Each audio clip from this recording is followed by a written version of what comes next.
how are our lives and health and wealth stolen via the money we work for, specifically the US dollar and the British pound? What did I know back in '83 was we had no financial education in our schools. Why? 99% of all kids, and that includes MBAs and all that, leave school not realizing the most important piece of paper is not their diploma, but a financial statement.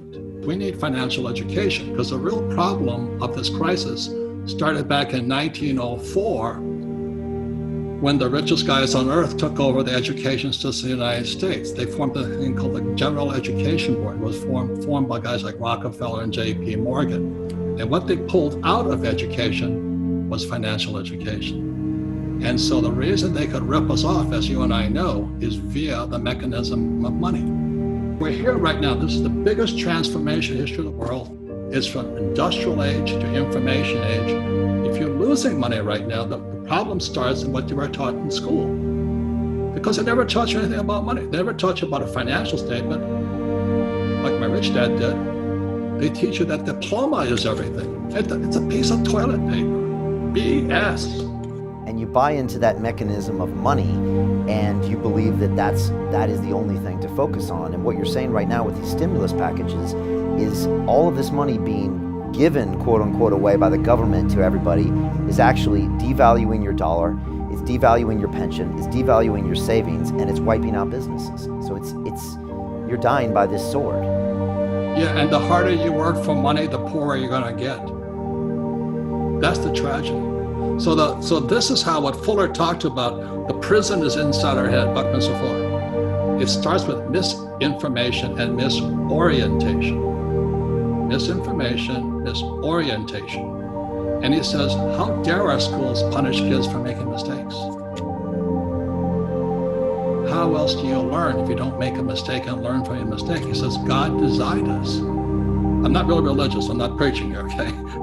God designed us to learn by making mistakes. For instance, a baby learns to walk by falling down. Baby learns, to ride a bicycle by falling off the bicycle. Tiger Woods, the greatest golfer ever in history of the world, because he made more mistakes than you and I did. But our schools punish you by making mistakes.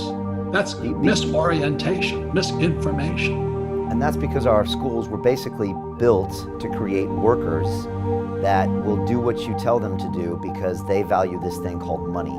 And they think that's going to allow them to live a life.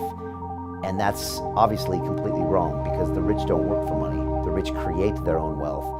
And when a time like this happens, it becomes blatantly obvious what's going on with the people that are understanding money and the ones that aren't. Is that right? Amen, brother. Well, let me give one more step just to give you the size of it, okay? The national debt for World War II was $25 billion.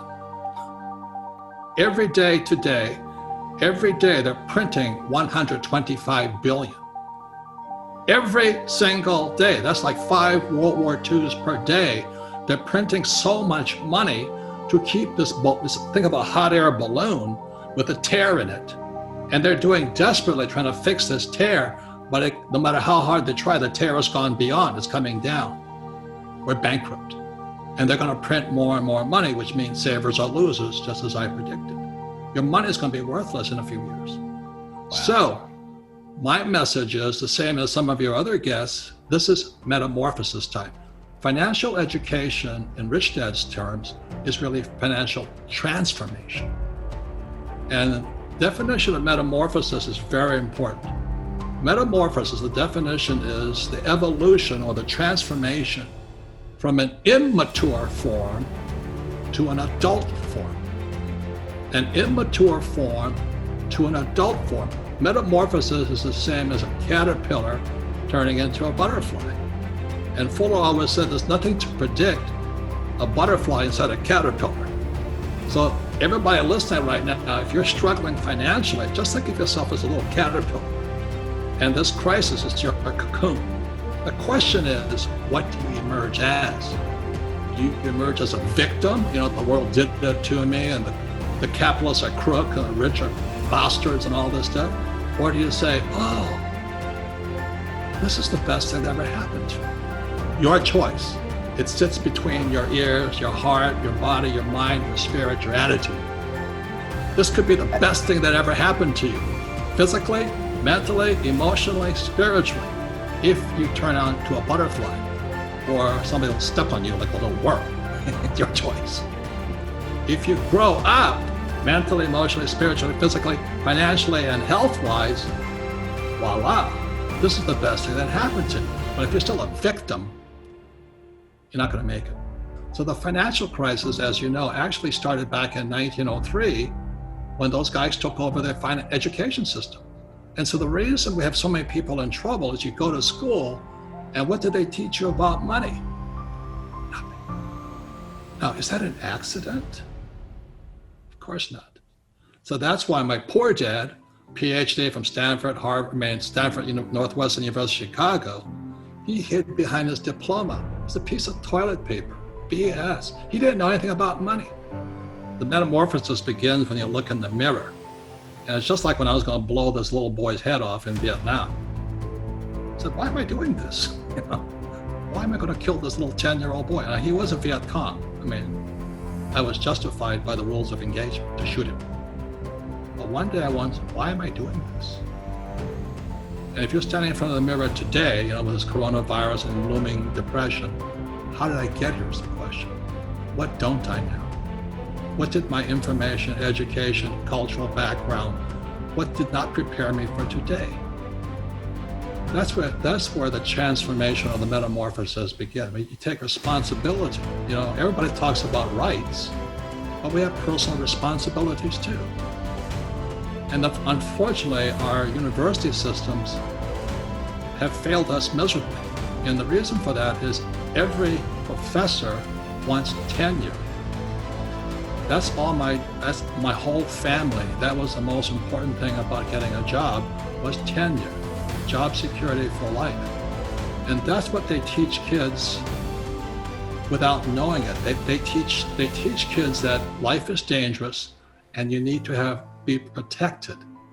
So they're immature. College professors are some of the most immature.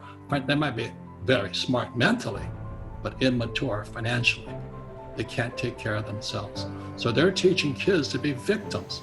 That's why these trigger mechanisms and you can't say words that are hurtful and all this stuff. So they're teaching that you're a victim, you're vulnerable. And what you teach and what I teach is that, hey, don't be a victim, be proactive. No, but you're right. This could be the greatest wake-up call for most of the citizens around the world. And look, from what we see with the numbers, most people are going to survive through this. But let's be honest, it also could have been worse. So the question is, are you going to start making choices today about your health, about your obesity, about your smoking, about your habits? Are you going to start making choices today about your financial education? And are you going to take ownership for where you're at right now? Unfortunately, everything you hear coming out of the media is preaching it's not your fault and the government's going to take care of you, and that's just going to set you up to be a slave, and then the next crisis is going to hit and the next crisis is going to hit. We see it for what it is, right? We see that when big checks are being written, no matter if it's in the UK or the US or any other country, that means that basically they're giving the money on this way and they're taking it back the other way. They're taking it from us somewhere because money doesn't come for free. We need financial education. So it was my rich dad who taught me that, not my poor dad. My poor dad was a PhD, poor, helpless, desperate. So then I followed this book when I saw, right after 9/11, I saw the next increment come in, Rich Dad's Prophecy.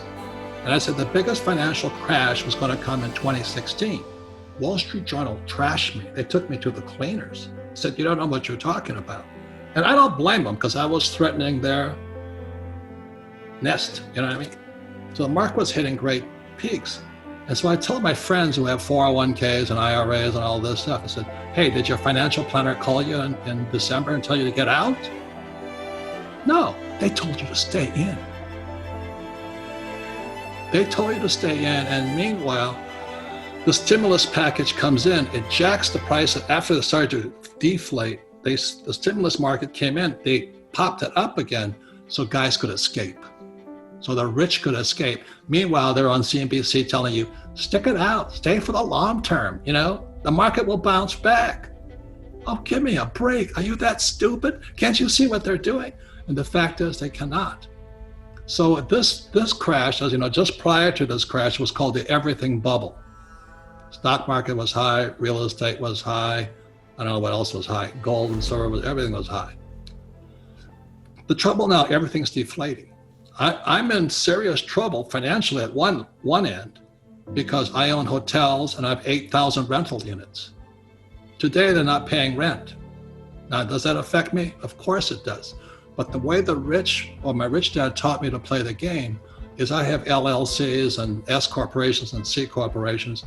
Corporations, I hide behind that. So they can, I own nothing technically. They can sue me for my money, but they'll sue a limited liability corporation. They can't touch me. The rich are hoarding gold and silver like toilet paper and guns. The poor and middle class are calling their financial planner, and the financial planner is telling them to stay in it for the long term. And meanwhile, the rich are getting out. Wake up is my message. So I'm actually a small entrepreneur, but I have the best team. You know, there's the next thing about what school doesn't teach you. If you have a team, that's called cheating. So in school, I always sat next to the smartest girl because I never got through school, and that's cheating. But today I have the best bookkeepers, accountants, attorneys, financial advisors, and all this. That's called cheating. I have a team. The average guy is a financial planner who works for Wall Street. Wake up. Stay for the long term. You know, the market will come back. It may not be a V bottom, it might be a U bottom. So what happens if there's no bottom? Are you going to guarantee it? You're going to put a stop in there for me? So I'm not against the stock market. I'm just saying, you know, one of my best advisors is Andy Tanner, and he wrote Stock Market Crash Flow. It's a Rich Dad Advisor book. And it teaches you how to make money going up or down. So he's making money hand over fist as the market comes down. And you, Brian, know that's what's going on right now. There's people making fortunes shorting or, you know, using put options and call options to protect their positions. The average guy with a 401k is toast.